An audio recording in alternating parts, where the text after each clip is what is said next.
I just got back home from the whole day of being in college, and I was greeted by all my five lovely kids with smiles and shouts and laughter.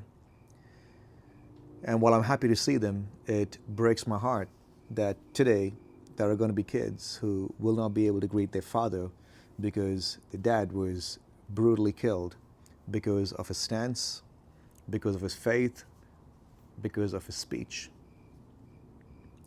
What is the problem in America today? Is the problem the left, the radical left? Is the problem the right, the radical right? Is the problem free speech has gotten too free? Or is the problem guns and violence? Or can we come back to our senses and understand that the problem are not these external matters? The problem is what's inside the heart.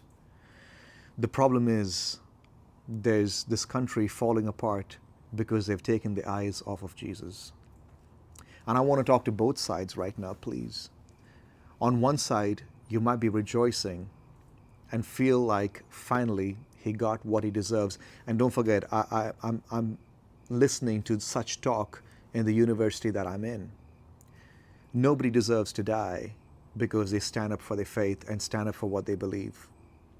What you need, my friend, is to understand what love and unity is. Love and unity is being willing to put up with each other, because even if we see things differently, there's going to be value when we come together and learn to reason. In fact, that's what we learn in school, right? To be able to critically think and to have respect for different views and values. This country will fall apart if we don't learn to have respect for ideas and thoughts that need to come together in a healthy, respectable conversation. On the other hand, those of you who are grieving, and especially if you're a believer, I want to talk to you.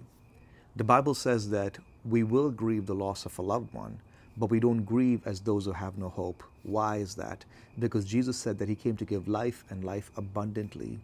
Death is not the end.